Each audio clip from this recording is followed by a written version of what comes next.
महागणाधिपतये नमः।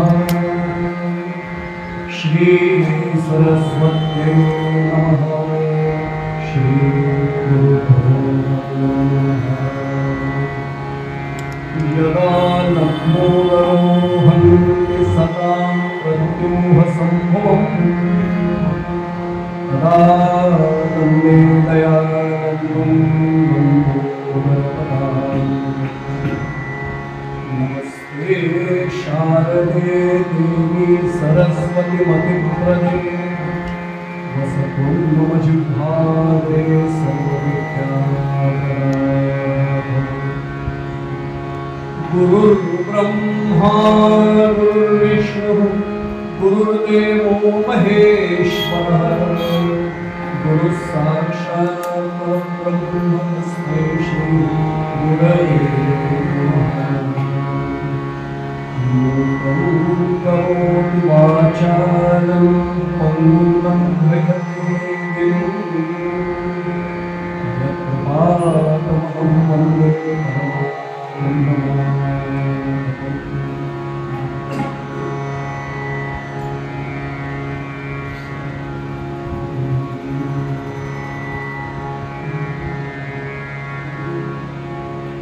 राम कृष्ण हरि जय जय राम राजा राम कृष्ण हरि जय जय राम राजा राम कृष्ण हरि जय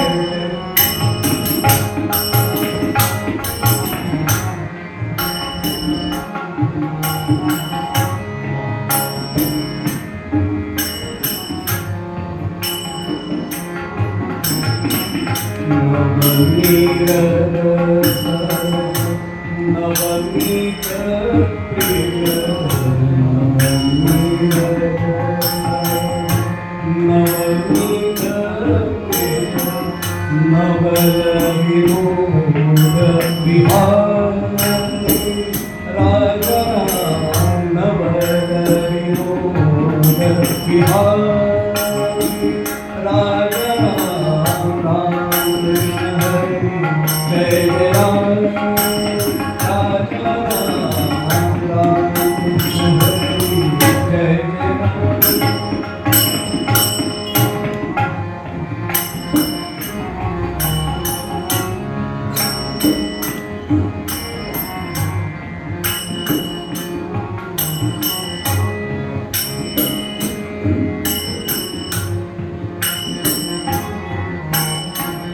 गोवर्धन गोपाल बाहेरचा कामाला गोकुल राजा गोकुल संकटहारी राजा राम कृष्ण हरि जय जय राम राजा राम कृष्ण हरि जय जय राम राजा राम कृष्ण हरि।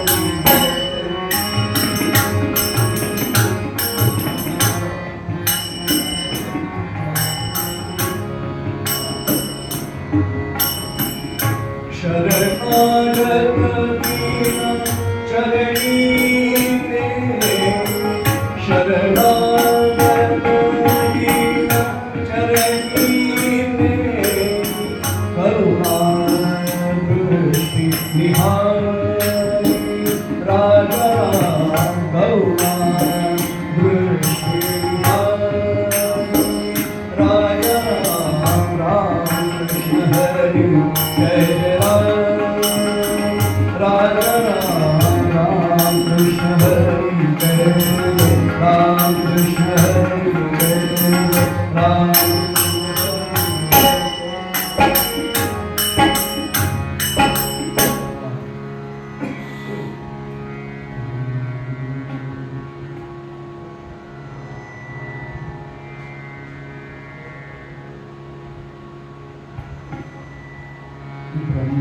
चैतन्य चरणी माता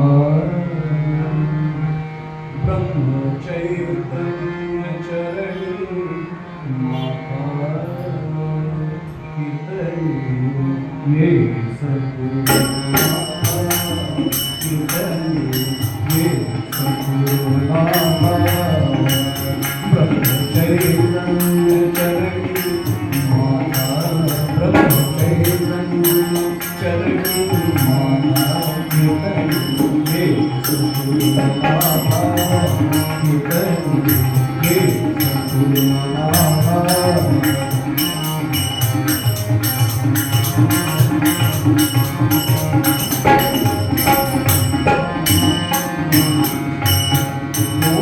बोलवयासी केले पावन बोलवयासी केले पावन हे सकला राम नाम धन हे सकला राम नाम धन पतित आनी शरण आलो पतित आनी शरण आलो देई भाव अनाथ हो देई भाव अनाथ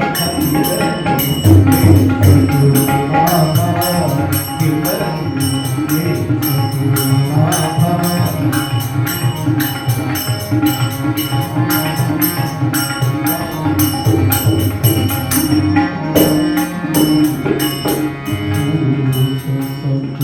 तूच ईश्वर तूच सद्गुरु तूच ईश्वर तुला विना है शून्य चराचर तुला विना है शून्य चराचर तुला बळे तव रामचरणी तुला बळे तव रामचरणी दृढता हरि आस्था हो दृढता हरि आस्था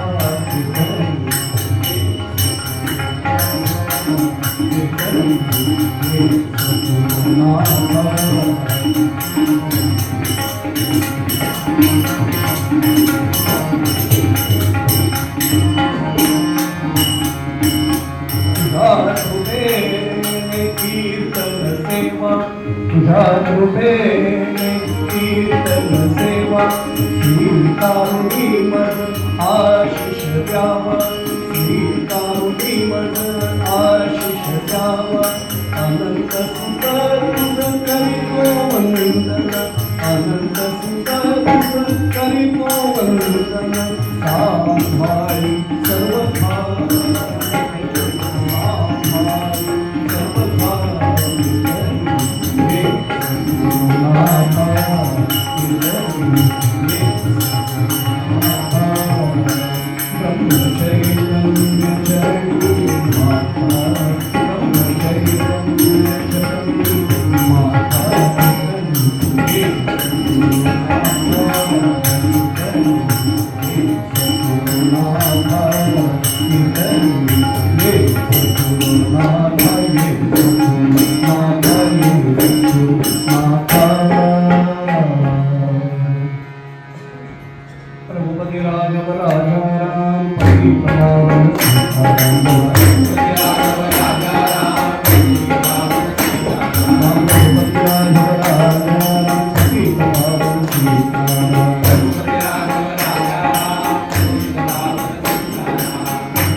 महारुद्र हनुमान की जय।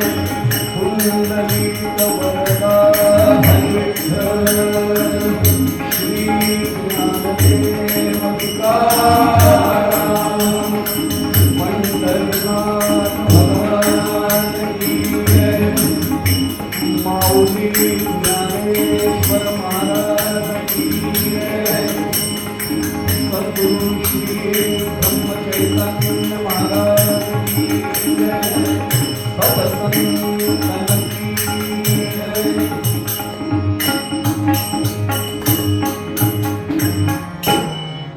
जय जय रघुवीर समर्थ।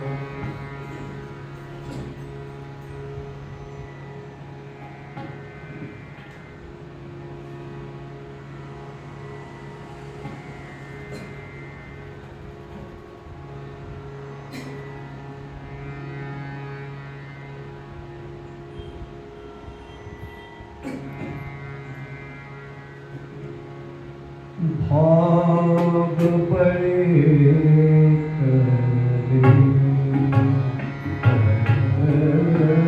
भाग बड़े करे भाग बड़े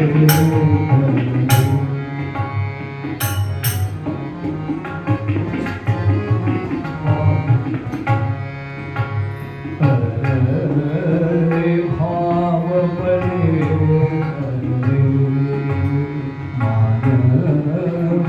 भाव बड़े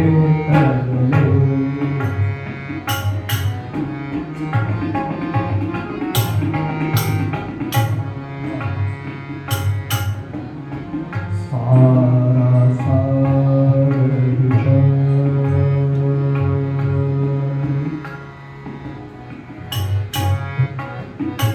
दोन्हीकडनं उत्तम साथ असल्यामुळे जे कीर्तन करायला मला कल्पना असेल खूप आनंद वेगळा आहे.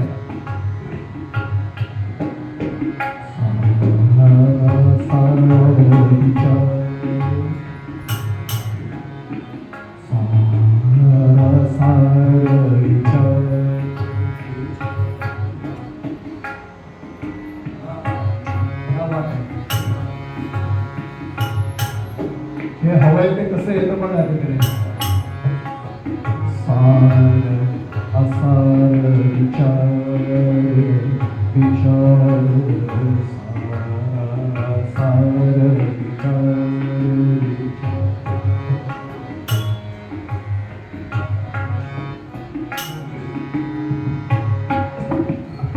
सारा सार विचार विनोदी सारा सार विचार विनोदी भव निस्तरले मान भव निस्तरले मान भाव बळे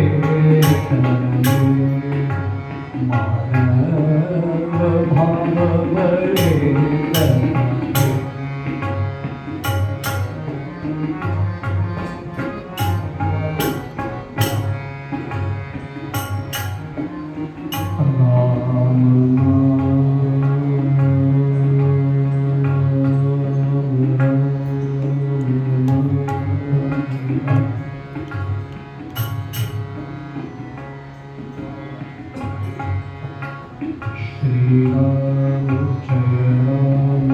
जय जय राम श्री राम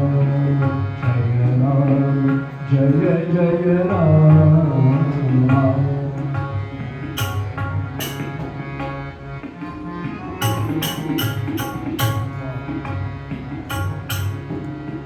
राम नाम निरंतर वाचे राम नाम निरंतर वाचे निज पदी हो स्थिरले स्थिरले निज पदी हो स्थिरले मानव भाव बळे करले मानव भाव बळे करले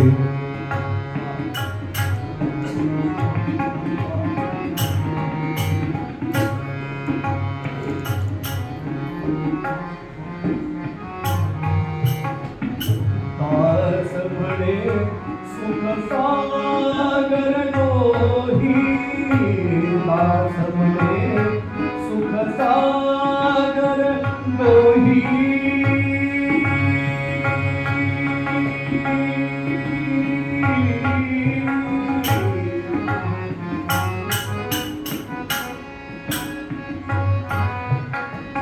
दास म्हणे सुख सागर डोही ऐक्यपणे ऐक्यपणे ऐक्यपणे गिरले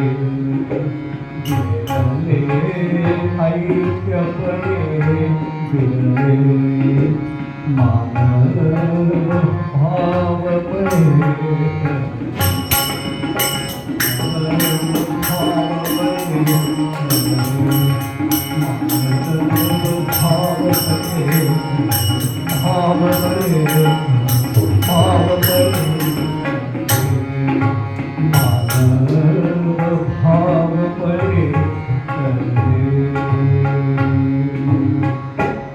सद्गुरुनाथ महाराज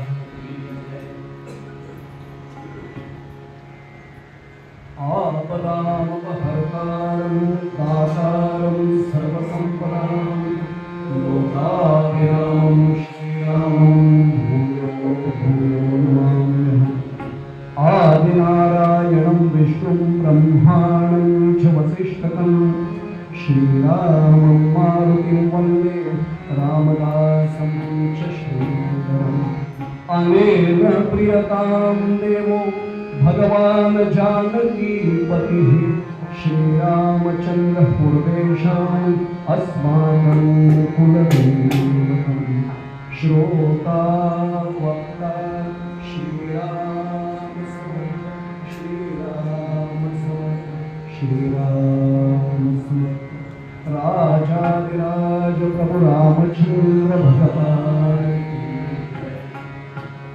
जयाचा जनी जन्म नामार्थ झाला जयाने सदा वास नामात केला जयाच्या मुखी सर्वदा नाम कीर्ती नमस्कारया ब्रह्मचैतन्यमूर्ती सद्गुरुनाथ महाराज की जय सद्गुरु श्री ब्रह्मचैतन्य महाराज की जय सद्गुरु श्री गजानन महाराज की जय पुंडलिक वरदा हरि विठ्ठल श्री ज्ञानदेव पंढरीनाथ भगवान की जय जय जय रघुवीर समर्थ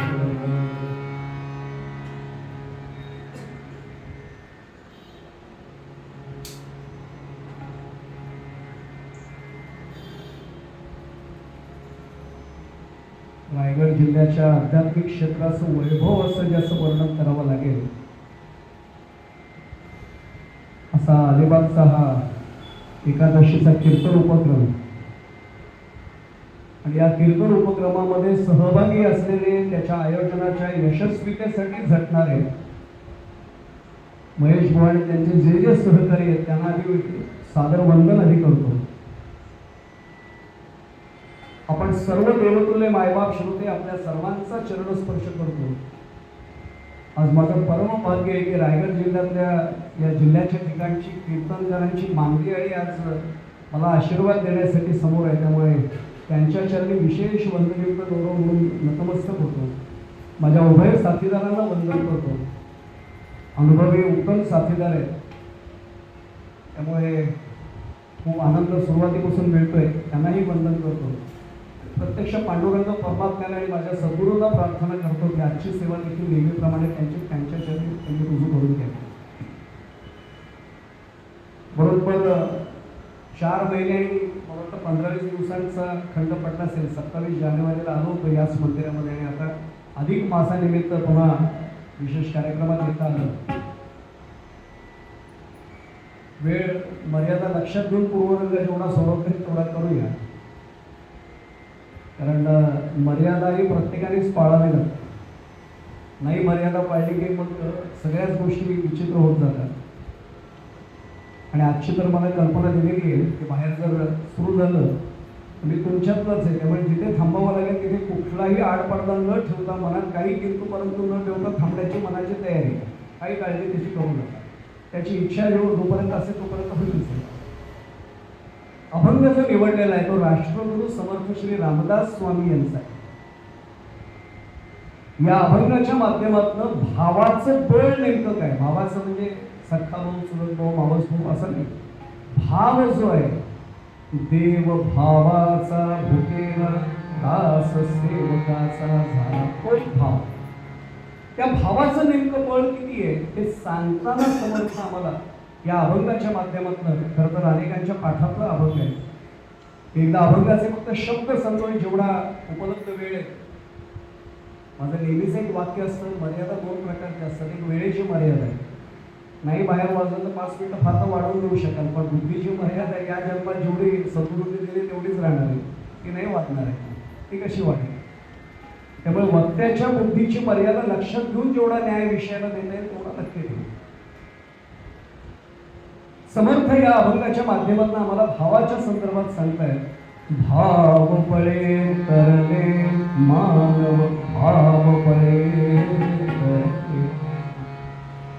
सारा सार विचार विनोदुनी, भव हा निस्तरले मानव, भाव पळे तरले.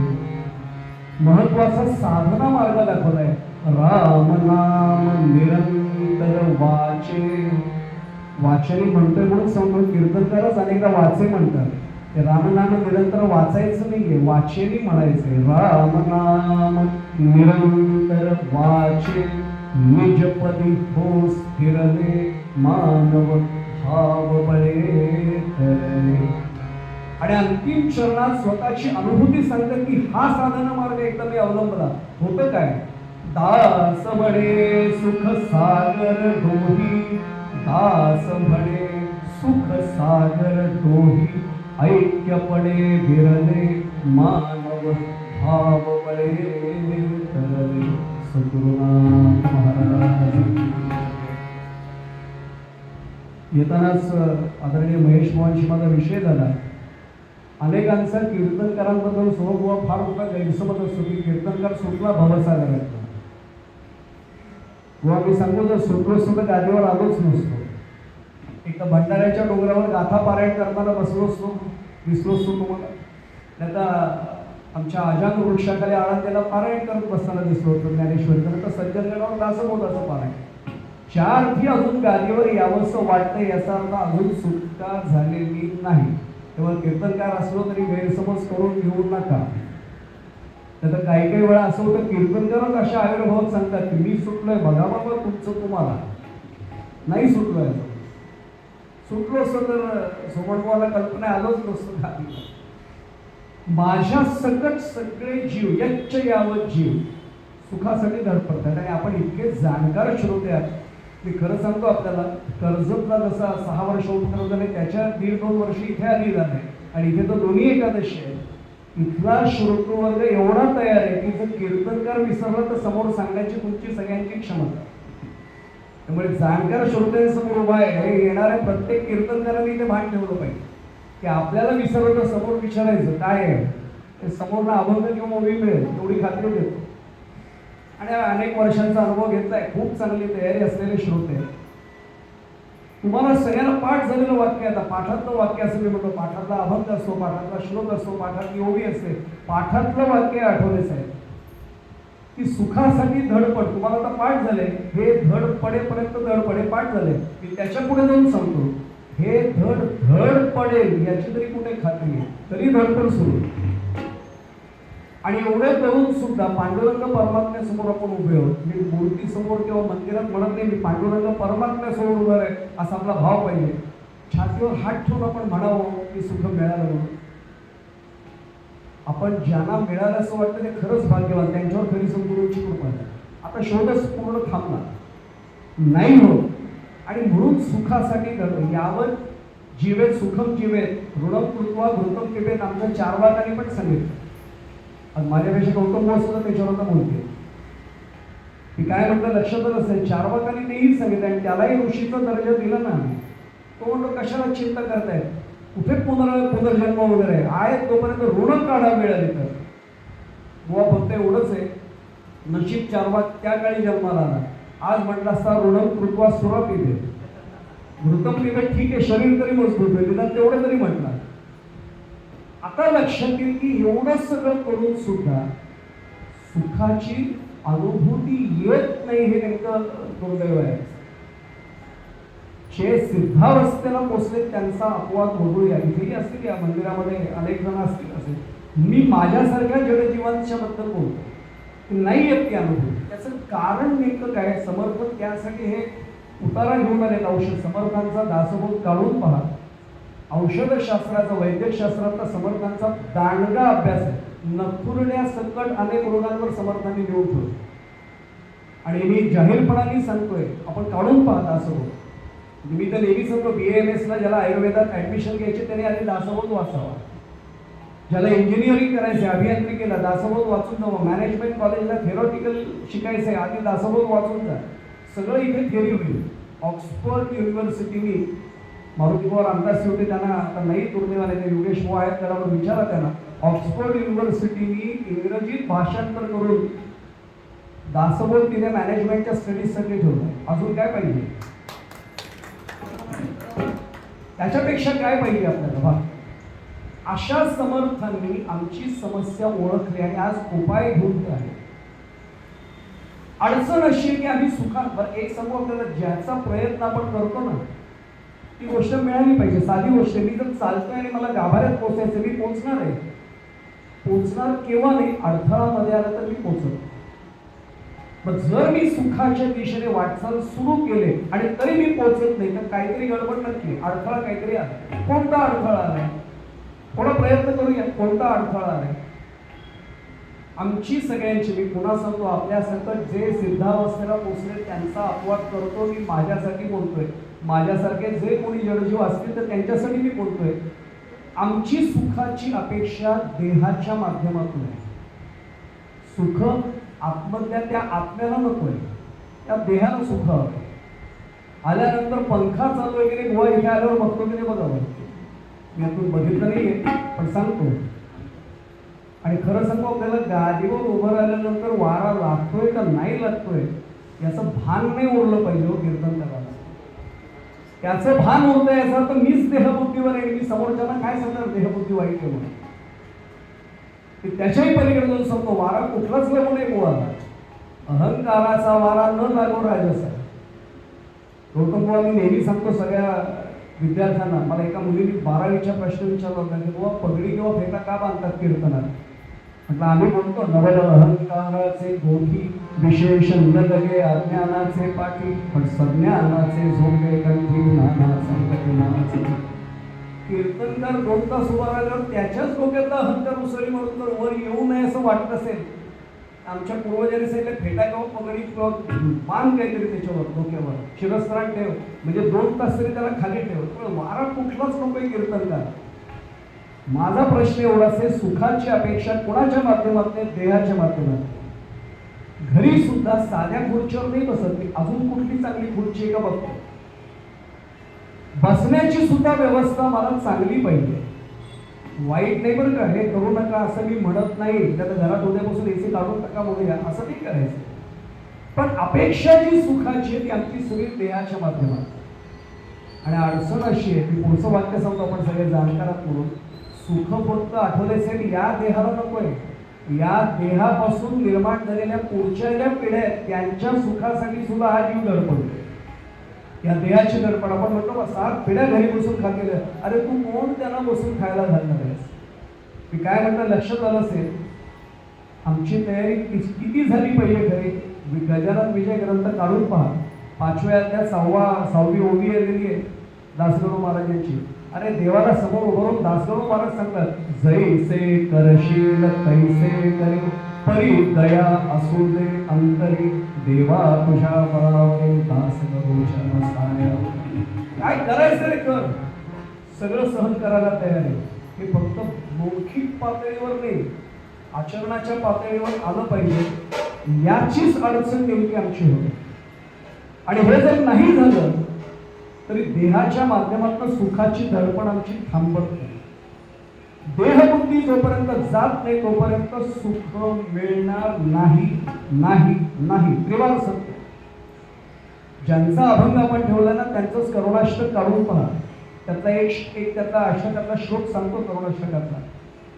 सुख सुख म्हणत आहे दुःख ठाकून आले, भजन सकळ गेले चित्त दुश्चेत झाले, भ्रमित मनवळेना हित ते आकळेना, परम कठीण देही देह बुद्धी कळेना. सद्गुरुनाथ महाराज. आमची अडचण तिथे हो, परम कठीण देही देह बुद्धी कळेना. देहबुद्धी जाता जात नाही हो. जात नाही म्हणजे आम्ही घालवण्याचा प्रयत्न करतो का इथपासूनच चिंतनाचा खरा विषय. अहो, देहाच्या माध्यमातून आपण किती सावध असतो. कीर्तनाला मी आपल्याबद्दल म्हणत नाही, पण करून बघा नवीन श्रोता आला की त्याला आपल्याला उशिरा आलेला श्रोता थोडा असा ढकलून पुढे जाऊन बसला त्याचा चेहरा फक्त बघा याच्यामुळे आधीपासून आणि माणूस पुढे बसायचं तर आधी यायचं ना. कुठली देहबुद्धी कळली हो माझ्यापेक्षा. आणि आपल्याला पोलीस पुढे गेलेला आवडत नाही, अध्यात्मात तरी पुढे गेलेला कुठे आवडतो. विषय निघालाय म्हणून सांगतो आपल्याला. श्री महाराजांकडे आमच्या अनेक भक्त जेव्हा श्री महाराजांचा प्रत्यक्ष देहावतार होता तेव्हा वाणी अवतार नाही सांगत देहावतार घडलेला प्रसंग आहे. एक माऊली त्यांच्याकडे 2 वर्षापासून येत होती. श्रीराम जय जयरामचा अनुग्रह झाला होता, जप सुरूही होता. एक माऊली 6 महिन्यांपूर्वी आली होती आणि एके दिवशी ती मठात आली, महाराजांसमोर आली आणि रडायला लागली. सद्गतीतून रडत होती. आज सानंद अश्रू होते. महाराज काय माझं परमभाग्य. आपण म्हटलं होतं ना रामांचं दर्शन घडेल. आज रामांची मानस पूजा करताना प्रत्यक्ष भगवान प्रभू रामचंद्र नजरेसमोर उभे राहिले हो. सगळं दर्शन घडलं मला. महाराज अशीच कृपा राहू दे. महाराजांनी आशीर्वाद दिला. त्यांना माहितीच होतं राष्ट्रपती आलेत हे मुख्यमंत्र्यांना सांगावं नाही लागलं. रामचंद्र प्रभू गोंदवल्यात दर्शन द्यायला आले या भक्ताला, हे महाराजांना सांगायची गरज होती का? कळलं होतं. अशीच साधना सुरू ठेव म्हणली. हे ऐकलं आणि ती 2 वर्षापूर्वी आलेली माऊली महाराजांकडे लटकं भाटण घेऊन आली. महाराज ती 6 महिन्यांपूर्वी आली. हो म्हणले. तिला लगेच दर्शन झालं. मी 2 वर्ष जप करते. महाराज म्हणले आपण बघू रामांची काय भांडायचं ते नंतर बघू. तो अजूनही भांडी घासतेस का? घासते ना म्हणली. मग भांडी घासताना क्रम कसा असतो? ती म्हटली जी साधी भांडी ती आधी घेते. नाही ते लोणी कडवलेलं असतं ना वगैरे. हा असतात ती, पण मग ती घासत नाही का? घासते ना म्हणे. त्यात पाणी टाकून ठेवून दिलेलं असतं. सर्वात छोटी ती भांडी घासतात. का म्हणे? ते ओषटपणा लवकर जात नाही ना. महाराज फक्त हसले. कळलं तुझं तुला म्हणले. ज्या भांड्यांना ओषटपणाच नाहीये ते भांडं लगेच घासलं जातं. ज्याच्यात ओषटपणा शिल ओषटपणा यासारखं इथे तो नाही बरं का. संसाराविषयीची आसक्ती टिकू नये. आणि आसक्ती इतकी मजेशीर गोष्ट आहे. तिथे नेहमी सांगतो इनके हवेली में देखता हूँ तो मेरे मन में अभिलाषा उत्पन्न होती है कि ऐसी हवेली आज नहीं तो कल मेरे पास आ सकती है. इनके पास बहुत अच्छी हवेली देखता हूँ, कार देखता हूँ तो मुझे लगता है ऐसी कार आज नहीं तो कल मेरे पास आ सकती है. यह चीज मेरे पास आ सकती है, वह चीज मेरे पास आ सकती है. इसी अभिलाषा को आसक्ति कहते हैं.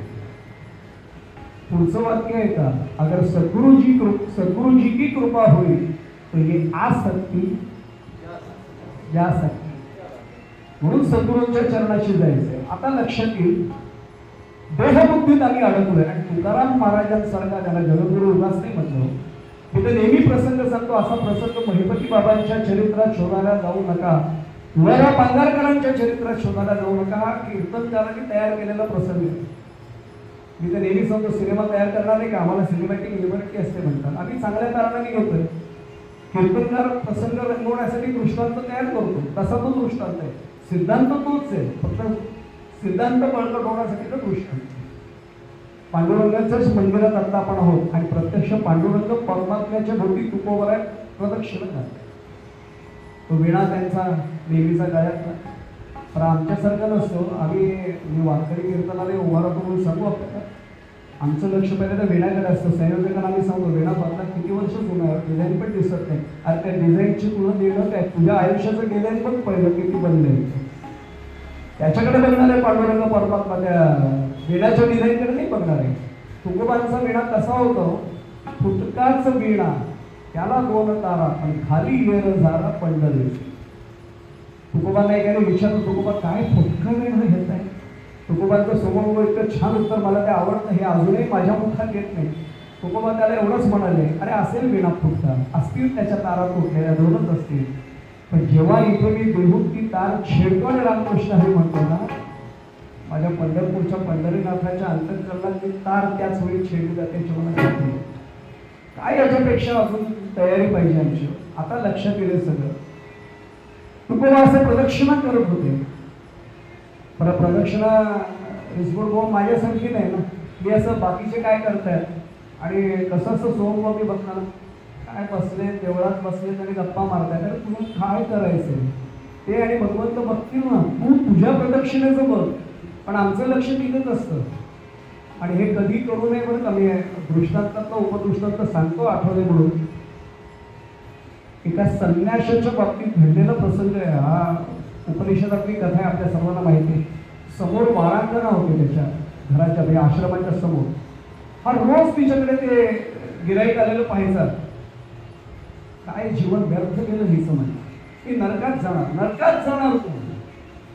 आणि ती मात्र याच्याकडे बघून सतत हात जोडायची. काय भाग्य आहे यांचं, काय संन्यासी बुवांचं भाग्य आहे, हे भगवंताला प्रिय होणार, हे भगवंताच्या चरणाशी जाणार. नेमकं योगायोगाने दोघे एकाच दिवशी जातात. चित्रगुप्त सगळा हिशेब करतात. गुप्तपणे जो चित्र काढत असतो तो चित्रगुप्त बरं का, आणि तो हिशेब देतो. हल्ली त्याला अशी चोपडी वगैरे लागत नाही, लॅपटॉप पण लागत नाही. याला नरकात पाठवा म्हणजे, तिला स्वर्गात. आता भांडण लागला, काय अर्थ आहे का याला? काही आयुष्यभर मी संन्यासी राहिलो. ते म्हणते संन्यासी होताच, पण मनात एकच चिंतन होतं, ही नरकात जाईल, ही नरकात जाईल, ही नरकात जाईल. ती होती वारांगणा, पण सतत म्हणते काय भाग्य हा भगवंताच्या चरणी, हा भगवंताच्या चरणी. तिच्या मनात अहोरात्र भगवंत होता, तुझ्या मनात अहोरात्र नरकच होता. ज्याचं चिंतन ये यथामाम प्रपद्यन्ते ताम स्वतैव भजाम्य, भगवद्गीतेचा आदेशच आहे.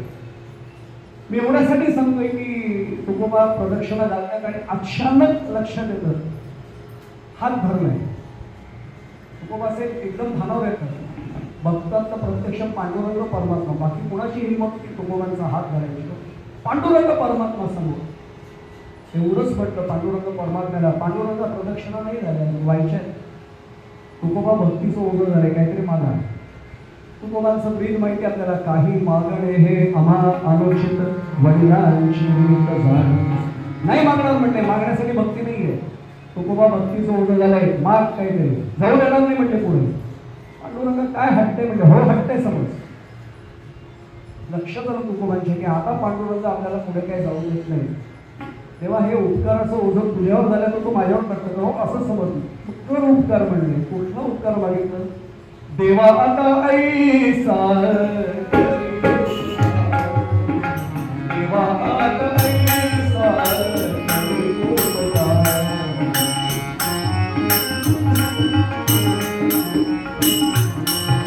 तुकोबांच्या तोंडातनं उपकार शब्द ऐकून पांडुरंगच खुश झाले पाहिजे. कुठला उपकार करू म्हटलं? आता कुठला उपकार मागितला तो बघा, की आपल्या विषयाला लक्षात येईल नाही कसं मिळतं. देहाचा विस, देहाचा विस, देहाचा विस,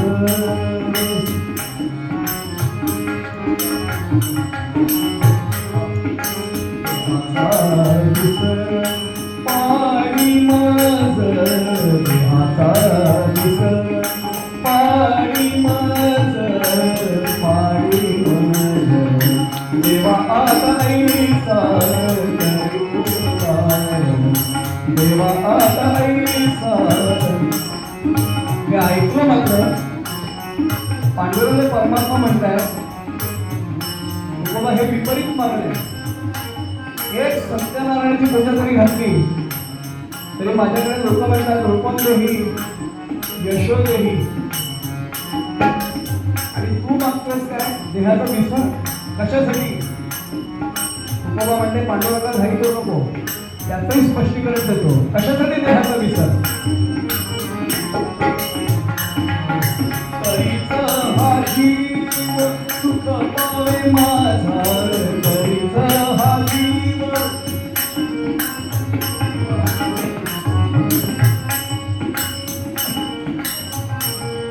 तुकोबांचं उत्तर ऐकलं ना की भाव कळे तरलेचं उत्तर आपल्याला या ठिकाणी एका शरणात मिळेल.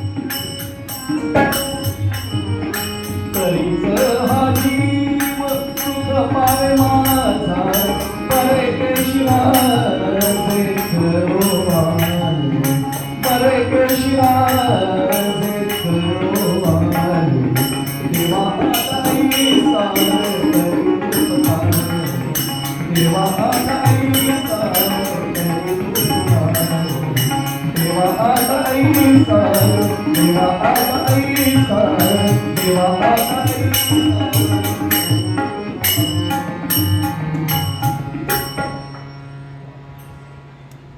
पांडुरंग परमात्म्याला त्यांनी सांगितले या देहाचा विसर पाड, तरीच हा जीव सुख पावे माझा. आपला विषय चाललाय सुखासाठी जी धडपड चालली आहे ना, का नाही मिळत आहे सुख? अडचण समर्थांनी ओळखली की देहबुद्धीत आपण म्हणतो परम कठीण देही.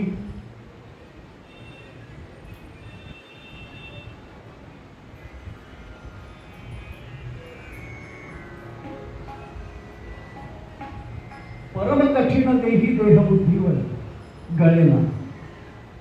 आता लक्षात येईल की देहबुद्धी गळल्याशिवाय सुख प्राप्ती नाही. आता पुढची लगेच समस्या, देहबुद्धी गळत का नाही? मग सुख का मिळत नाही? देहबुद्धीत अडकलोय म्हणून. आमच्या शिक्षण क्षेत्रात ती पद्धत मी वापरतो असं समजा. एक एक एक एक समस्या त्याचं उत्तर, समस्या त्याचं उत्तर. पहिली समस्या, सुख प्राप्ती होत नाहीये कारण देहबुद्धीत जीव अडकला. देहबुद्धी का कळत नाहीये? त्याचं दुसरं महत्वाचं, त्याचं सर्वात महत्वाचं म्हणजे ज्याला आपण गाभा म्हणूया, तो म्हणजे आमचं काहीतरी चांगलं व्हावं ही जी इच्छा आहे ना मनामध्ये, त्याला संस्कृतमध्ये छान धातू आहे, भूभवती म्हणजे होणे. भव म्हणजे होणे. भव या शब्दाचे अध्यात्म दोन अर्थ आहेत बरं का. भव हा शब्द आम्ही भगवान शंकरांसाठी सुद्धा भव भवानी, अनेक जण तिथे घोटाळा करतात, भवम भवामी म्हणतात. ते मी वा महा असे तर त्यातला प्रत्यय नाही येतो. भवम भवानी सहितम नमामि, तिथे तो मी आहे. या पार्वतीसह आदिशक्ती मायेसह भगवंताला, भगवान शंकरांना माझा नमस्कार असतो. भवम भवानी सहितम नमा. भव शब्द तिथेही आहे. भव नमनाला लाल, त्याचे श्लेष अलंकार भरपूर आहेत. सोमनभावांनी अनेकदा तो मांडलेला विषय, त्याच्याबद्दल नाही मला बोलायचं. पण भव शब्दाचा या ठिकाणचा अर्थ आहे भूभवती म्हणजे होणे. काहीतरी व्हावं, काहीतरी व्हावं. इच्छा संपले का बघून बघा. आम्ही ते नेहमी सांगतो, कोणी नमस्काराला आला ना बुवांच्या समोर, आशीर्वाद वस्तू आपण म्हणतोच, आयुष्यमान भव. बुवाला स्वतःच आयुष्य माहित नाही, पण बुवा आशीर्वाद देतोय, आयुष्यमान भव. नेमका सप्ताह वगैरे असतात, फेब्रुवारी मार्च. आम्ही वारकरी संप्रदायाच्या सप्ताहांना जातो. आवर्जून खेडेगावात बोलवलं जातं आणि सांगतात, महाराज 12वीला आहे मुलगा, मुलगी 12वीला, आशीर्वाद द्या. महाराज स्वतःचे मार्ग आधी आठवतो, आपल्यासाठी किती होते. आणि ते त्याला सांगतात, नमस्कार कर महाराजांना, म्हणजे पेपर सोडवावे. महाराज म्हणतात जास्त काही विचारू नका आणि यशस्वी भव म्हणतात त्याला. थोडं स्पष्ट बोलायला हवं. आशीर्वादात बळ राहिलंय का साधनेचं इतकं चिंता आहे.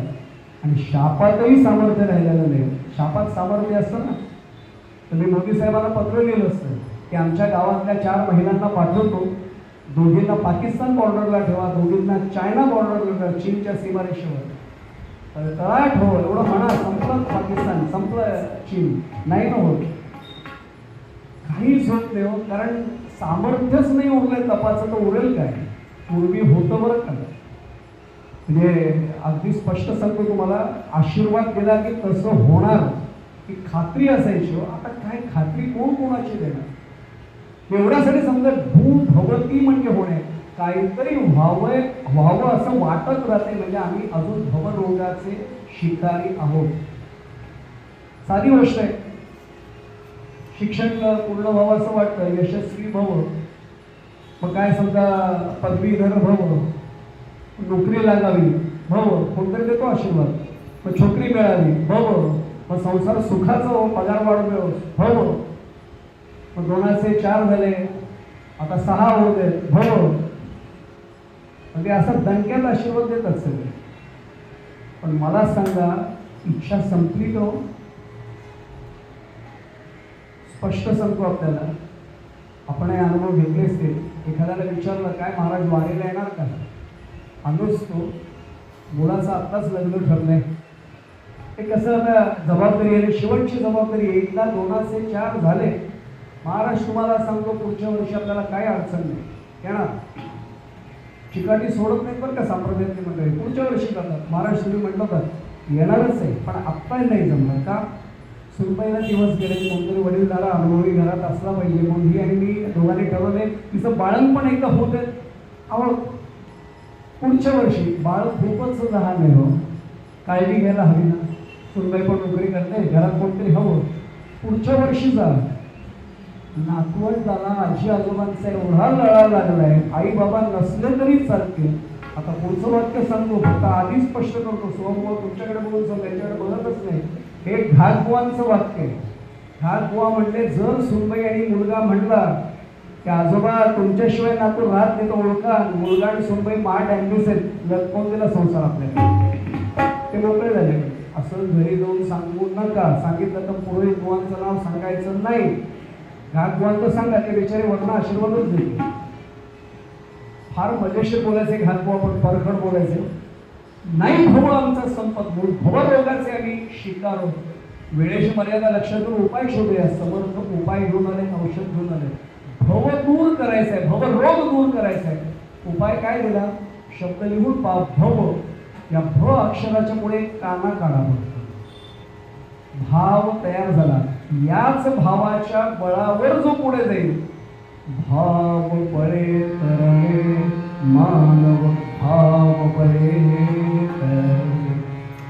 भवाचे रोगी आहेत ना, भवला एक काना वाढवा, भाव जागा करा, भक्तम करा. भावाच्या जीवावर पुढे. आम्ही भावाच्या जीवावर जातो, पण घरातल्या भावाच्या जीवावर ते नाही. भावाच्या जीवावर पुढे जाणारेही आहेत आणि भावाच्या जीवावर उठणारेही आहेत.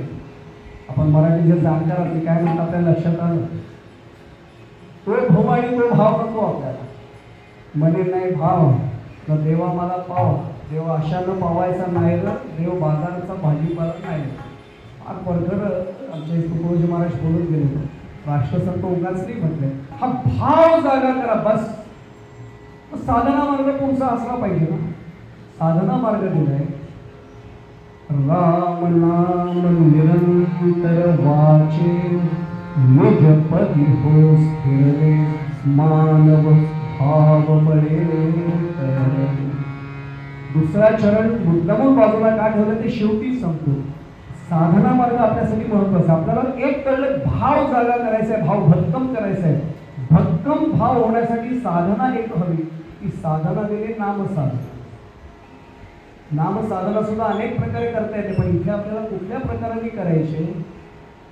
परा पश्यंती मध्यमा वैखरी, याची इथे आग्रह धरलाय वैखरी. याचं कारण सांगतो. मनात तर आपण नेहमीच करतोय, पण अनेक संतांनी वैखरीनी सुद्धा जप करण्याचा आग्रह केलाय.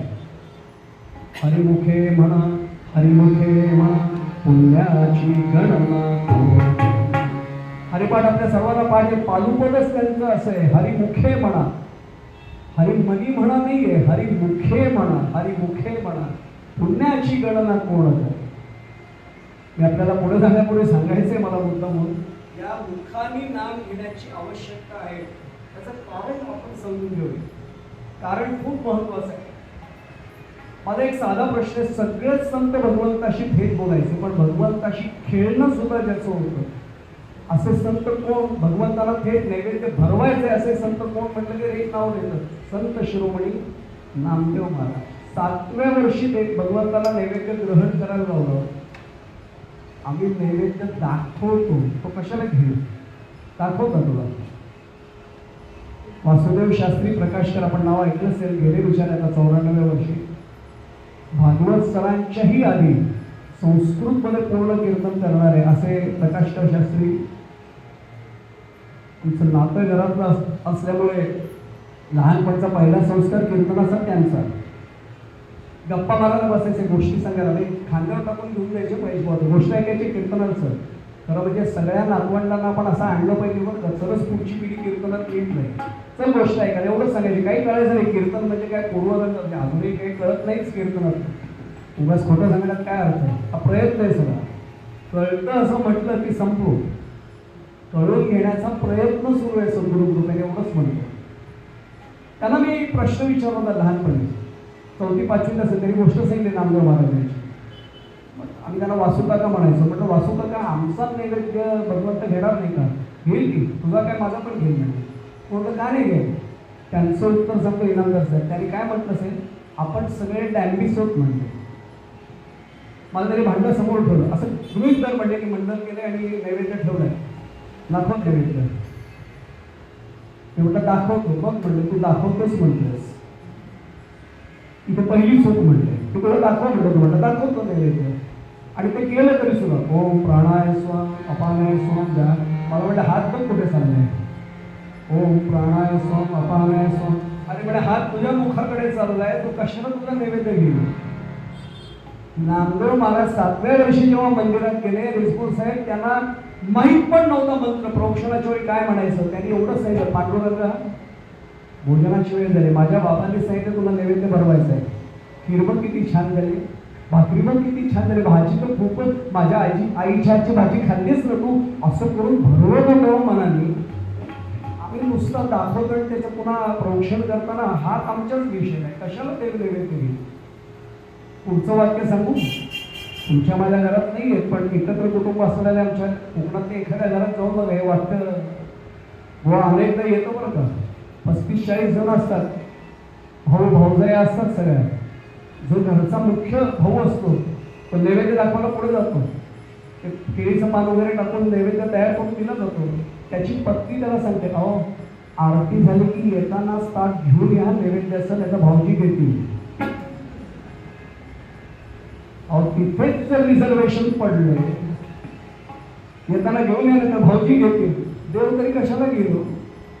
याच्यावर आपण जर तुळशीपत्र ठेवतो, कधी विचार केला नाही, ते शुद्धीसाठी नाहीये. तुळशीपत्र ठेवणं याचा अर्थ याच्यावरचा अधिकार हक्क सोडून देणं. आता हे तुमचं संपला, माझा हक्क. आता लक्षात येईल की हे सगळं सोडून दिलं, घेऊन द्या. इथपासून सुरुवात आहे. राम नाम निरंतर वाचे का म्हटलंय नामदेव महाराज. मी पुढे जाण्यापूर्वी सांगतो आपल्याला, नाम हा ज्यांच्यासाठी देव झाला आणि नाम या माध्यमातून देव ज्यांनी आपलासाठी केला, असे नामदेव. शब्दालाही खूप महत्व आहे, नावालाही खूप अर्थ आहे. नामदेव, नामदेव महाराज या नामाच्या संदर्भातला माध्यम साधना कशी सांगतात. आवडी वासी तो एका प्रकार, तो एका प्रकार आवडी.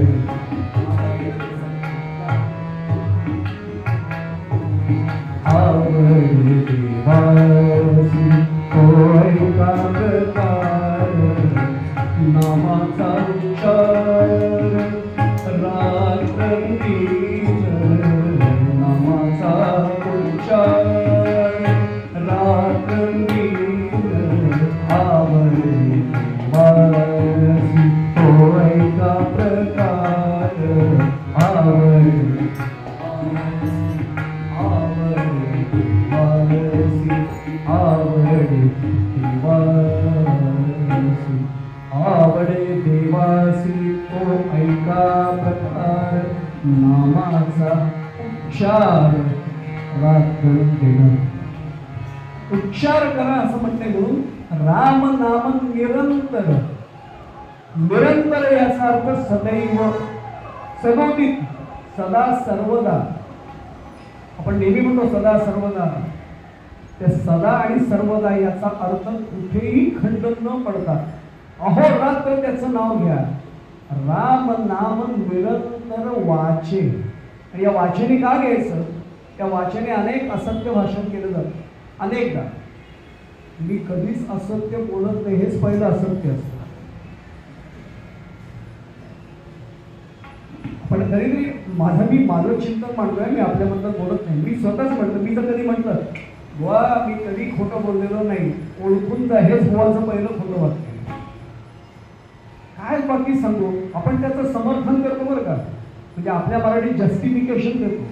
नाही, चांगल्या कारणासाठी बोललो. मी जर तसं बोललो नसतो तर त्यांचं वाईट झालं असं म्हणून कशासाठी का होईना बोललोय ना सत्य, संपला विषय.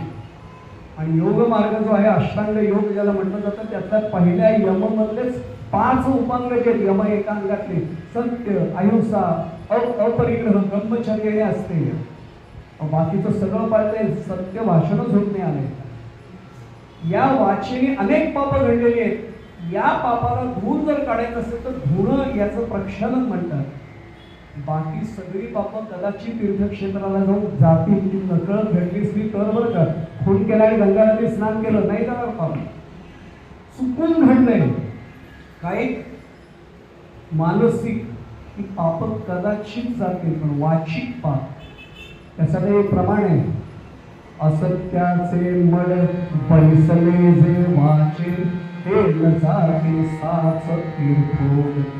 किती तीर्थक्षेत्रात स्नान करा, असत्याचे मळ जे वाचेवर बसले ते जात नाही. मग ते घालवायचे कसे, त्याचे संतांनी उपाय दिलाय. हरे नाम प्रक्षाळी जिव्हे. जेव्हा धूत काढायची असेल, जीभ धूत काढायची असेल, ते एकच उपाय आहे, हरिनाम. हरिनामानीच फक्त हे निघून जाईल, म्हणू नये. दुसरं आपल्याला सांगतो, जेव्हा मी मोठ्याने नाम घेतो, माझ्या बाजूला जर एखादा नामधारक नसलेली व्यक्ती एखादी जर उभी असेल आणि मी जर सतत म्हणतोय श्रीराम जय राम जय जय राम, श्रीराम जय राम जय जय राम, श्रीराम जय राम जय जय राम, 3 वेळा म्हटल्यानंतर त्याच्या मनात एकदा तरी काय माणूस हा माणूस, अच्छा श्रीराम जय म्हटला नाही एकदा तो, काय मुद्दा मांडवे आपल्या लक्षात आलं असेल. माझ्या 3 वेळा म्हणण्यामुळे जे सायन्स ग्रॅज्युएट जे कोणी असतील ना त्यांना लक्षात येईल. आम्ही त्याला सायन्समध्ये प्रवर्तन म्हणजे इंडक्शन म्हणतो. जसं मॅग्नेटिक इंडक्शन असतं तसं हे नामातला इनामदार साहेब बसण्यात हे इंडक्शन आहे. चुंबकाच्या शेजारी चुंबकीय पदार्थ ठेवला, if magnetic substance is kept just in the proximity of a magnet, it starts attracting the magnetic substances. तो चुंबकीय पदार्थांना स्वतःकडे आकर्षित करून देतो. ही जर साध्या चुंबकात ताकद आहे, नामात नाही असं वाटतं का?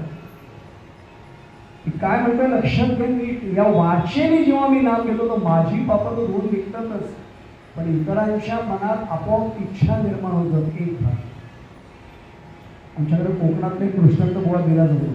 आपण जुन्या पिढीतले जे आहात ना त्यांच्या हे लक्षात येईल, नवीन पिढीला नाही कळलं. अजूनही कोकणातले कोणी असतात त्यांच्या लक्षात येईल. माझं गावात रत्नागिरी जिल्ह्यातलं आहे. अजूनही काही माणसं त्या घराशी पूर्ण जोडलेली, ते बाहेर नोकरी नाही करत, इथेच त्यांच्या पिढ्यानपिढ्या तिथेच नोकऱ्या करतात आणि घर समजून त्या घरातली माणसं त्यांना घरातच वेळ तिथे राहतात. तिथे जेवायला शेजारी बसतो मालकाच्या, कळत नाही हा काम करणारा मनुष्य आहे का मालकाचा भाऊ आहे. पण मालक आहे आमच्याकडचा हाफ पॅन्ट आणि उघडा असंच असतो. त्यांचं पुलंचं वाक्य आठवा ना, व्यक्तीमध्ये अंकू बरोबर आठवा. तुमच्या गांधीच्या पंचायत इथे कौतुक कोणाला, इथे सगळे उघड्या अंगाने फिरणारे. पु ल देशपांडे वर्मी घाव घालतात बरं का, आणि खरंच घालतात वर्मी घाव. म्हणजे वर्मी घाव घालतात म्हटल्यावर आठवलं माणिकबाईंच्या लग्नाला गेल्यावर सुद्धा म्हटलं आगरकर मूळचं आडनाव आणि वर्मांची लग्न केलं, माणिक तू म्हणजे अगदी वर्मावरच घाव घातलं म्हणजे. आज पुलंचं बाकी सांगावं. महेश बुवा दुर्दैव असे नवीन पिढीला आम्ही विद्यार्थ्यांच्या संपर्कात पु ल देशपांडे माहितीच नाही तसं सांगणारे 80% विद्यार्थी. काय दुर्दैव आहे त्या मुलांचं. आणि खरंच सांगतो पु ल देशपांडे वाचले नाही तर निम्मा आयुष्याची मजा गेली तुमची. अपूर्वाई काय आणि पूर्वरंग काय, व्यक्ती आणि वल्ली काय, काय असेल ते असो. आपला मुद्दा सांगला होता. फार त्या घरामधला तो एक माणूस, त्याचं नाव बाळू. तो या मालकाला दादा म्हणायचा, त्याच्याचकडे राहायचा. दादा श्रीमंत होता तसा बऱ्यापैकी, आणि खरंच सांगू कोकणातली माणसं हातात पैसे कदाचित नसतील पण मनाने खूप श्रीमंत असतात. तर त्या माणसाकडे पाहिलं कसं वाटतं जीवाला मिळेल की नाही, पण ते कुळथाचं पिठलं आणि फणसाची भाजी येऊनच समोर 5 स्टार 3 स्टार हॉटेलमध्ये नाही मिळणार असतं जेवण. तुटून पडतात शहरातली माणसं. मुद्दा लक्षात आला असेल आपला. त्या दादांनी एकुलती मुलगी तिचं लग्न ठरवलं आणि सगळं कॉन्ट्रॅक्ट बाहेर दिलं, सगळं कॉन्ट्रॅक्ट बाहेर. त्यांनी विचार केला या बाळूला 2 दिवस सुट्टीच दिली. बाळू म्हटला नाही, ताईला अंगा खांद्यावर खेळवलंय, लहानपणापासून बघितलं की तुझं लग्न होईल, पुन्हा लवकर भेटणार नाही, मुलगी खरंच भेटायची नाही ताई लवकर. एकदा लग्न झालं की ती सत्यनारायणाच्या पूजेला एकदा येणार, मग मंगळागौरीला येणार, मग नंतर हळूच वशिला जाऊन सासूबाई जरा जाऊन येऊ का, बाबांची थोडी तब्येत बरी नाही असं कळते म्हणजे पत्र आल्यावर कळायचं. आता रोज व्हॉट्सअप ती टीका नाही करत आहे, पण एक मानसशास्त्राचा विद्यार्थी म्हणून सांगू थोडं गंभीर विधान करतो, हे मजामोल नाही करत आहे. माझी माता भगिनींना विनंती आहे की जर महिला मंडळात कुठे किंवा समितीच्या माध्यमातून कुठे विषय मांडताना तर मांडतात.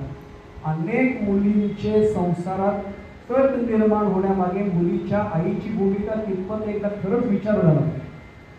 पहिलं वाक्य मी अनेकांचं ऐकलेलं आहे, तू चिंता करू नकोस, तू आम्हाला काही जड नाही झालेली, वेळ आली तर निघून ये, आम्ही सांभाळू तुला. हे पहिलं वाक्य. आज माझी आई 90 वर्षाची घरी आहे, वडील गेले माझे 2015. 65 वर्ष सोहमवा एकत्र दोघांचा संसार. पण आईने सांगितलं होतं लग्नानंतर पाठवणी करताना, त्यावेळी पाठवणीच म्हणायची आपल्याला माहिती आहे, आईने आणि बाबांनी सांगितलं होतं ताई, सर्वात मोठी भेट म्हणजे ताईच म्हणायचं, ताई आता इथं फक्त माघारपणाला येण्यापुरतंच बरं का, बाकी आता तुझं ते घर आहे, त्यामुळे जे आता तुझं सुख दुःख आहे ते तिकडच आहे, इथला मोह नाही ठेवायचा काही. आणि 65 वर्ष मुळा भांड्याला भांडण न लागता उत्तम संसार दोघांनी केला, आम्ही साक्षीदार आहोत. जीव तोडून प्रत्येक ठिकाणी हा विषय निघाला की सांगतो की आपण कुठेतरी समाज म्हणून विचार केला पाहिजे. अरे संसार दोघांचा आहे, लागतं भांड्याला भांडणं मान्य, पण ते भांडण थांबवण्याची सुद्धा वडीलधाऱ्यांची जबाबदारी आहे ना. येईल ना आवाज, दोघांनी मिळून थांबूया ना. एक भांडं वाचतं त्याला अजून घाणीची ठोका कशाला मारताय, असा तो नाही मारायचा आहे आपल्याला.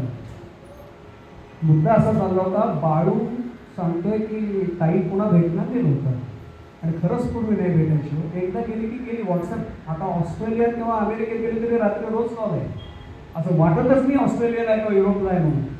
इथेच वाटतंय हे अलिबाग पूर्व, अलिबाग नागाव भारतात तेवढंच आम्ही केलं. त्या बाळूला सांगितलं तू 2 दिवस आजपर्यंत तुला रजा कधी मिळाली नाही, 2 दिवस चांगली रजा घे, आराम कर, 2 दिवस ताजा नवा आराम करून मग पुढे ये. दादा पण ताई सगळं कामाची व्यवस्था लावलेली, काही काळजी करू नको. दादा पण ताईला अंगावर खांद्यावर खेळवले म्हटल्यानंतर भेटायचं वाटतं, पूजेला येईल ना तेव्हा तुला भेटायला येईल. दादा पण तरी नको सांगितलं ना. हा का नको म्हणत होता सांगतो आपल्याला. मीरा का नको म्हणत होता तो, दादा एवढ्यासाठी नको म्हणत होता की या बाळूचं तोंड फार फाटतो होतं, काय बोलेल काही भरोसा नाही.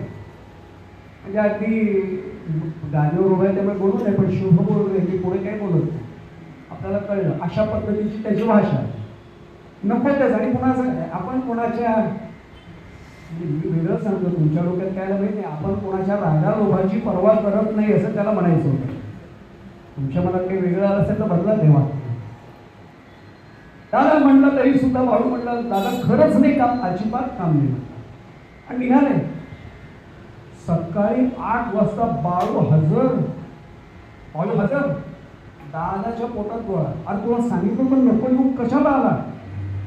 दादा गावाला नाही, ताईचा चेहरा रात्रभर झोपला नाही, ताईचा चेहरा डोळ्यासमोर येतोय, पुन्हा नाही बघायला मिळणार. दादा येतो की काय असेल तर काम करेल, पडलं लढलं काम काही नाही. आमच्याकडे गुरं जिथे बांधतात तर गाई जिथे बांधतात त्याला वाडा म्हणण्याची पद्धत आहे. वाड्यात तुझी व्यवस्था केलेली आहे, त्याला थोडी शंका होतीस, बास ठेवलेली आहे, छानपैकी सारवलेलं आहे, तू आराम तिथे कर, येऊच नकोस. जेवणाची वेळ झाली की तिथे जेवण पाठवतो, तिथेच जेव. अगदी ताई निघता निघता तुला बोलवी, भेटायचं ना तुला शेवटी भेटते निघता निघता, तोपर्यंत नको येऊस. दादा पण काही का सांगेन की हक्काने येऊन सांगेन. बरं म्हणलं, मग काय आता तुम्ही म्हणतात असं म्हणून वळला लगेच पुन्हा उलटा वळला. दादा म्हणले आता काय बाळू, नाही ते जेवणाची वेळ पाठवणार, बाळू जेवण पाठवणार, मी जेवणार नाही, तुझं तेच सांगतो. एवढं वर्ष कामाची सवय, शरीराला पहिल्यांदाच आराम आहे. आता काय जास्त जेवण जाणार नाही, पडून जायचं तर पिंडाला लागतो ना एवढा भात पाठवा.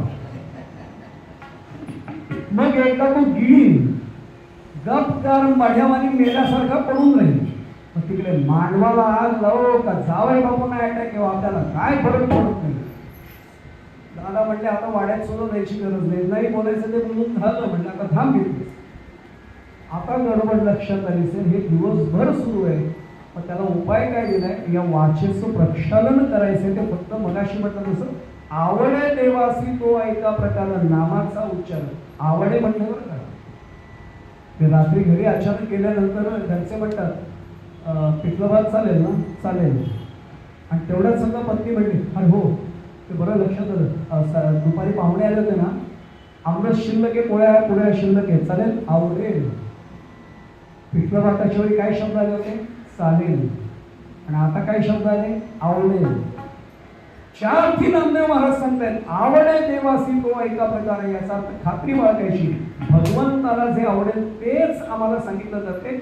आवडे देवासी तो ऐका प्रकार. पण काय करायचंय, नामाचा उच्चार रात्रंदिना. रात्रंदिना म्हणजे अहर्निशी घडलं पाहिजे. आणि अहर्निशी म्हणजे कधी न थांबता तो झाला पाहिजे.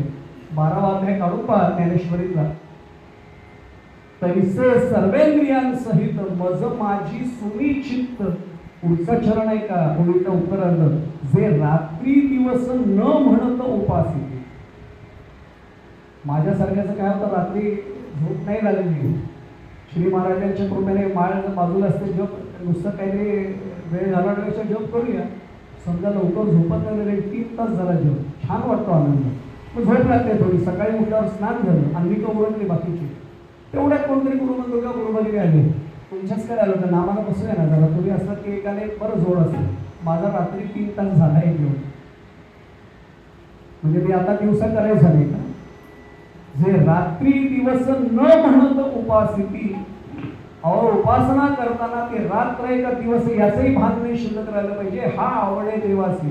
मग नामाचा उच्चार रात्रंदिनाचा अर्थ लक्षात येईल. समर्थ म्हणतात की राम नाम निरंतर वाचे.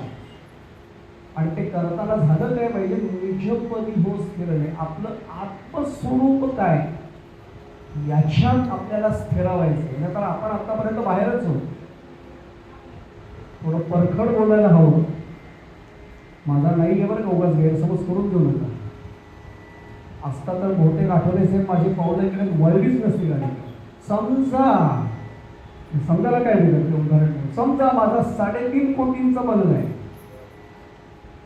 4 गुंठे मोकळी जागा आहे, वडिलोपार्जित नाही, माझा हक्काच आहे. आणि मी समजा मृत्यूपत्रात लिहिलं, या गावामध्ये पंचक्रोशीत माझ्या इतका श्रीमंत कोणी नाही, माझ्या एवढी जागा कोणाकडे चांगली नाही. मी गेल्यानंतर माझे अंत्यसंस्कार याच प्रांगणामध्ये कुठे करावे. घरचे गेल्यावर म्हणतील बरं वाटत होतं जाण्यापूर्वी, वाटतच होतं आम्हाला, तो शेवटी काहीतरी गडबड सुरू आहे. कोणीही करणार नाही. गावात जिथे इतरांचे होतील तिथेच मला नेलं. आता लक्षात आलं असेल कशाचा अभिमान मी बाळगतो. ज्या अर्थी मला तिथेच जायचंय. अहो लाख कमाव सोना चांदी हिरावर मोती, पण याद रख कपट को कभी जीवे नहीं. याद रख सिकंदर के हौसले तो भारी थे, जब गया था दुनिया से दोनों हाथ खाली थे. आलायस काय घेऊन आणि जाणारे काय घेऊन. म्हणून समर्थ म्हणाले या मोहातच कुठल्या पडू नको, भवरोगात अडकू नको. भवावर मात करण्यासाठी भावाचं बळ मिळव. पण ते करण्यासाठी साधना कुठली आहे, राम नाम निरंतर वाचे, निजपदी हो स्थिर आहे. आत्मज्ञान करून घे. म्हणून आमचे श्री महाराज सुद्धा म्हणालेत ना, आत्मज्ञानाची खूण मुखे घेई नामस्मरण. जो नामस्मरण घेतोय ओळखायचं की याला आत्मज्ञानाची खूण झाली, या स्वरूपात पोचायचंय. मग हे करण्यासाठी काय नेमका मार्ग अनुसरला पाहिजे तो दुसऱ्या चरणात. म्हणून मगाशी म्हटलं की आता त्याचं चिंतन करून सांगतेकडे जाऊया. पूर्वरंगाच्या सारासार विचार विनोद. सारासार दिसायला एक शब्द आहे, पण सार असार विचार विनोद विलोपनी या शब्दाचाही वेगळा अर्थ आहे ना मराठी भाषेच्या इतकं सुंदर भाषा आहे कुठे. आणि हे केवळ तुमची माझी भाषा मातृभाषा म्हणून नाही मी म्हणतो, त्या अमृतातेही पहिलं जी की माऊलींनी म्हणावं आमच्यासारख्याने काय म्हटलं. एवढे शब्दच नाही अनेक ठिकाणी. संस्कृत भाषेचा अपवाद वगळता अशी समृद्ध भाषा पण कठीण आहे. संस्कृत भाषेत हत्ती या एका शब्दासाठी 60 प्रतिशब्द आहेत, समानार्थी शब्द आहेत एका शब्दासाठी. आणि इंग्रजीत नेमकं उलट आहे. मला भाषेची तुलना नाही करायची, टीका नाही करते. मी इंग्रजी माध्यमाला शिकवतोय, तो माझ्या मोठा पाण्याचा व्यवसाय म्हणून मी तो करतो. अगदी स्पष्ट सांगतो, गांधीवर म्हणून हायर लेवल इंग्लिश पण शिकवतो. पण अजून दिले जरी झाला संन्यासी तरी माध्यमाने शेवटी करावंच लागतं, माहिती आहे आपल्या सर्वांना, म्हणून करतोय. एक शब्द RIGHT right, you are right, this is your right, take the right turn, एकच स्पेलिंग, अर्थ तिन्ही वेगळे पण उच्चार राईटच. पण राईटमध्ये you please write it on the paper, WRIT, the last rites were perform on his body, RITES. अरे किती, एकच उच्चार अनेक अर्थ, एकच स्पेलिंग अनेक अर्थ. MINUT मिनट पण होतं आणि MINUT मायन्यूट पण होतं. This is the minute difference in between this two. आणि आमच्याकडे मराठीत एकेकाला वेगवेगळे हो, आज तो विषय नाही आहे, पण जाता जाता समजा मग खूप जाणकार आहेत सगळे. शांताबाईंना, आमच्या गौतमजींना माहिती आहे, कलाकारच आहेत. आकाश आणि आभाळमध्ये काय फरक आहे तेही विचारलं होतं. केदारभाऊ आहात आपण समोर. आमच्याकडे प्रत्येक शब्दाला वेगळ्या छटा आहे. पूजेचं असतं त्याला साहित्य म्हणतात, ते जेव्हा शेवटच्यासाठी आणतात तेव्हा सामान म्हणतात. काय आपल्या मराठी भाषेचा गौरव अजून पाहिजे. तो फक्त 27 फेब्रुवारीला नाही करायचा आहे, तो रोज घडला पाहिजे. पण मी जर तिकीट काउंटरला जाऊन सांगतो तिथे दादर दो फुल एक हाफ दे दो, फोबाडीत मारून घेत होतं, अशी सणसण आहे. मीच मराठी भाषेत बोलायला तयार नाही आणि मी इतरांना सांगतोय मराठी बोललं गेलं पाहिजे. आपला विषय चालला होता निजपणे ते आत्मज्ञान करून घ्यायचं असेल तर सार असार असे 2 शब्द आहेत. सार जे आहे ना तेवढंच घ्यायचं आहे. सार म्हणजे काय ना, वेळ संपत नाही माझी, पूर्वरंगाचे 2-3 मिनिटं फक्त पूर्वरंगाला वापरतो. त्याचं उत्तर आमच्या तुकोबाने दिले. मी शब्दात फक्त सांगतो, फलकट हा संसार येथे सार भगवंत. फलकट हा संसार, तो आसार आहे, टाकून द्या. येथे फक्त भगवंत सार आहे, तेवढंच घ्यायचं. माता वगैरे बसल्या, त्यांना कल्पना आहे, पाखडले जातात जेव्हा भाजलेले दाणे, ते साल अशी ओढून जातात बाजूला, ते दाणे आपण घेतो. त्या सालांचं काय करायचं म्हटल्यानंतर आपण ती टाकून देतो. आता त्याचे हल्ली कार्यक्रम निघाले बरं का, दाण्याच्या सालांची चटणी. आता तर मला नवल वाटणार नाही. भरपूर संशोधन सुरू आहे, नको त्या गोष्टींवर सुद्धा आपल्या देशात संशोधन होत असतं बरं का. कुठलं एवढे म्हणजे जे तरुण पिढीतले त्यांना कल्पना आहे, त्या इन्स्टावर वगैरे टाकतात बघा, अरे कहाँ थे ये लोग, त्यांना कळलं बरोबर गौतमजींना. ते आहेत असे आपल्याकडे भरपूर लोक आहेत, ते शोधतात सगळं. सोमवारला कल्पनाही नसेल अशा काय काय रील्स बनवतात. सार आणि असार यांचा विचार विलोपनी म्हटलंय. विलोपनीचा फक्त थोडासा अर्थ पाहू आणि मग पूर्वरंगाला संगता करू द्यायची. अवलोकन करणं आणि विलोकन करणं याच्यात एक सूक्ष्म भेद. ते असं सहज पाहतोय ना, अवलोकन आहे, अरे वा हे बाहेर आज भगवे ध्वज वगैरे दिसतात, म्हणजे आज काहीतरी शिवराज्याभिषेक असं, हे अवलोकन केलं. पण मी जेव्हा विलोकन करतो तेव्हा सूक्ष्म दृष्टीने मी 8 डोकावून पाहतोय. आणि एक सांगतो आपल्याला, दुसऱ्याच्या जीवनात डोकावणं सोपं आहे, फार कठीण. वी आर द बेस्ट जजेस for ourselves, for others, and we are the best advocates for our own mistakes or faults. आपली चूक दिसते पण आपण म्हणतो नाही नाही, तुम्हाला वाटत असेल पण माझं म्हणणं काय का, त्याचं कारण आहे, मी सांगतो तुम्हाला असं का झालं. ते घडलं असेल मान्य, मी नाही कुठे म्हणतो, पण त्याचं कारण सांगितलं की तुम्हाला पटेल. दुसऱ्याच्या बाबतीत शिक्कामोर्तब करून मोकळं, तू चुकलाय, that's all without the defence rest. कुठल्या अर्थाने सारासार विचार विलोपनी. आणि विचार म्हणजे काय, खरं तर एक वेगळा निरूपणाचा विचार हाच विषय आहे. विवेक चोळामणी काढून पाहणे, फक्त आपल्याला विचारांचं बीज देतो, विचारांच्या बद्दलचं विचारांचं बीज देतो. सगळ्यांना पाठांचा श्लोक आहे, ओहम कथम कोवै कर्ता सविद्यते उपादान किमस्तिह विचार सोय विदुषः श्रीमद् शंकराचार्य स्वामी महाराज की. हे जग कुणी निर्माण केलं? पुढे जाण्यापूर्वी एक वाक्य आठवून सांगतो. मी सगळे अभ्यासवत म्हणून स्टीफन हॉकिंग, आपण नाव ऐकलं असेल, फार विद्वान सायंटिस्ट, यांच्याबद्दल पूर्ण आदर आहे. म्हणजे माझ्या आदराच्या ठिकाणापैकी ते एक आहे, पण तरी देखील विथ ड्यू रिस्पेक्ट पूर्ण आदर ठेवून I strongly differ with him in one aspect. त्यांनी असं म्हटलं, या जगाची निर्मिती भगवंत वगैरे असं कोणीच केलं नाही, आपोआप झाली. पण त्याला एकाने प्रश्न विचारला, मग उपादान किंमत वस्तू कुठून आणल्या? तो म्हटलं काही नव्हतंच, आपोआपच निर्माण झालं. त्याच्या पुढचं वाक्य सांगतो, nothing can be created out of nothing. मी समजा प्रयोगशाळेत गेलो, मला हायड्रोलिसिस करायला, इलेक्ट्रोलिसिस करायला काही साहित्य नाही, पाणी दिलं नाही, ट्रे दिलं नाही, सांगितलं या इथे पाणी अशी कल्पना करा आणि हायड्रोजन आणि ऑक्सिजन वेगळे करा. मी त्याला सांगितलं मला साहित्य तर दे. हायड्रोजन ऑक्सिजन देणार नाहीत मला. सांगितलं की 2 atoms of hydrogen 1 atom of oxygen द्या ना, ते देणार नाही. You imagine and now prepare a molecule of water H2O. कसं केलं? काय तर पाहिजे ना. उपादान किमस्तिह, कुठनं आणलं हे? मग आम्हाला एक हा विषय एका ह्याचा नाहीच आहे, पण एकोहम होता तो बहुश्याम भावसं वाटलं, त्यातनं सृजन झालं. अजूनही विचारांचं बीज ठेवठेवणे आणतो. एवढं सोपं नाही बरं का, खूप मजेशीर आहे. तिथे हात जोडून सांगेन की खरंच मग महेश भाऊंनी पण आज आमच्या कीर्तन संकुलात ते टाकलंच आहे, एम ए कीर्तनशास्त्राला खरंच प्रवेश घ्या. इतकं मजेशीर आहे. आचार्यांनी मांडलेल्या सिद्धांतावर, त्यांना आता पुढच्या वर्षी आहे ते सगळं, रामानुजाचार्य आणि मध्वाचार्यांनी त्यांच्याच परंपरेतनं वैष्णव परंपरा त्यांनी केली, पण त्याच्यातनं त्याचा खूप चिंतनाचा भाग वेगळा मांडला आहे. आचार्यांना खोटं ठरवण्यासाठी नाही येते, पण चिंतनाचा भाग वेगळा मांडला आहे. त्यांनीच निर्माण केलं असं म्हटलं की काही जण असं म्हणतात की मग तो निर्माता झाला आणि त्याच्यापासून निर्माण झालं. मी फक्त वाक्य ठेवतो, आपण सगळे जाणकार आहात. त्यांनी निर्माण केलं आणि त्याच्यापासून निर्माण झालं. माझा मुद्दा आपल्या लक्षात आला असेल. हा विचार, आता याला म्हणतात सारासार विचार.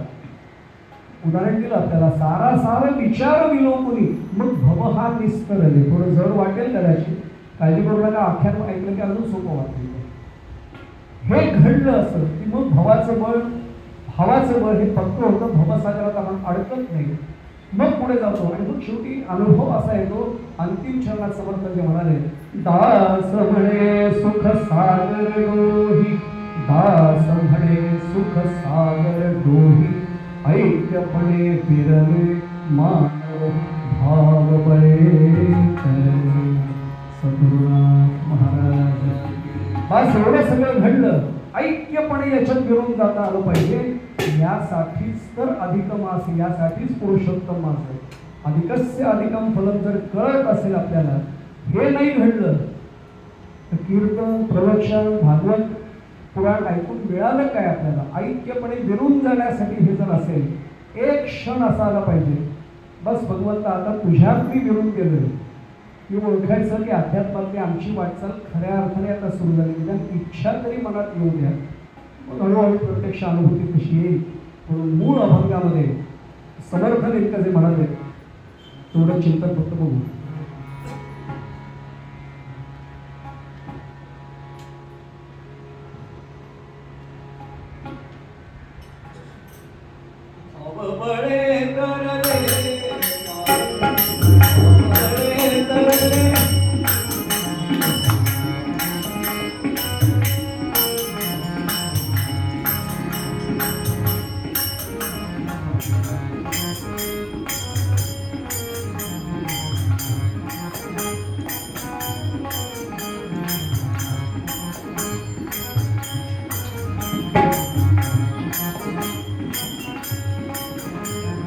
सारासार विचार विलोकन, सारासार विचार विलोकन.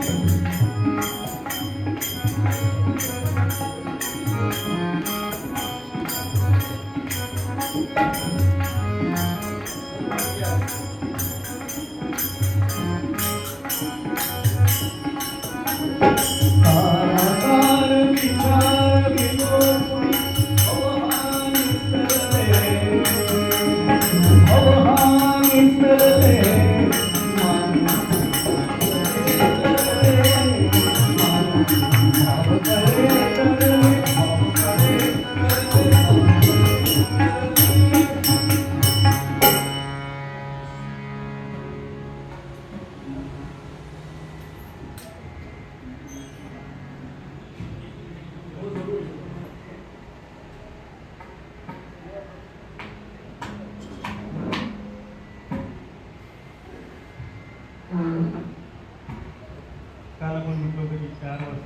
कीर्तन सुरू केलं.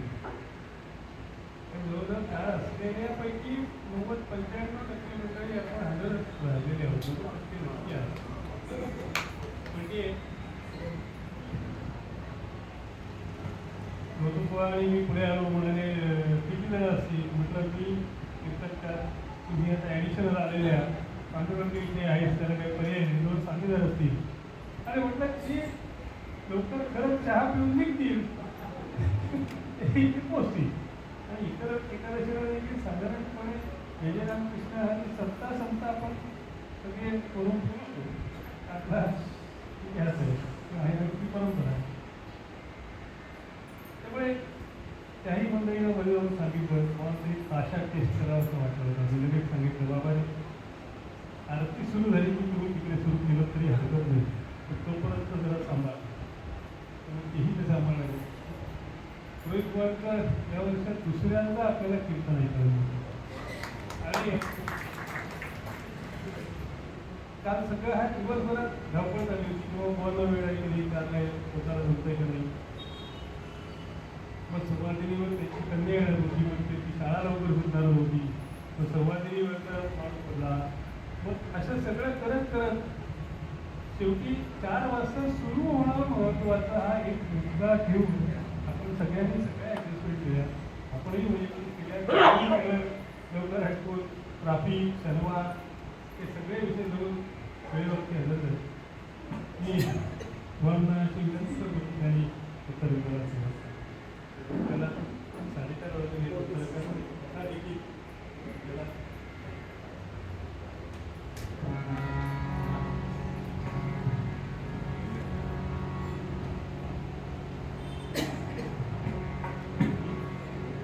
बाहेरची मंडळी आपल्यासाठी थांबले, त्यामुळे त्यांना फार न थांबायला होता. आपण सुरू करूया. वेळ आली तर त्याने आरतीला साथ करावी. आपल्या 2 मिनिटं गजर करूया.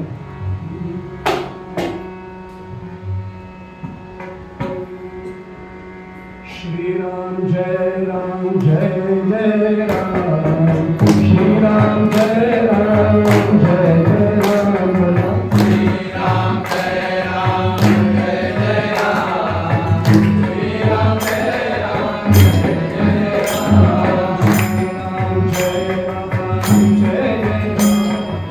श्रीराम जय राम जय जय राम, श्रीराम जय राम जय जय राम, श्रीराम जय राम जय जय राम, श्रीराम जय राम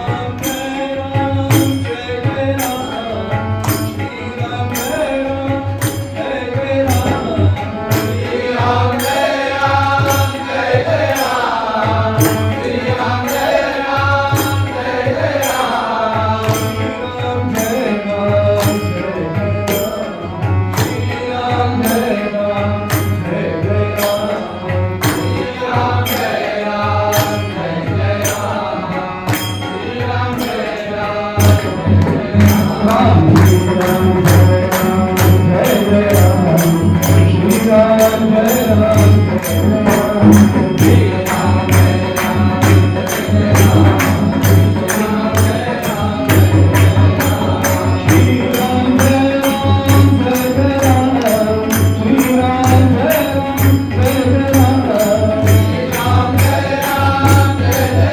जय जय राम, श्रीराम जय राम जय जय राम, श्रीराम जय राम जय जय राम,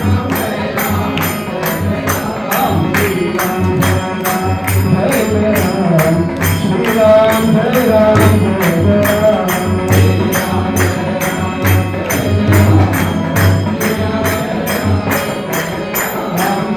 श्रीराम जय राम जय जय राम, श्रीराम जय राम जय जय राम, श्रीराम जय राम जय जय राम,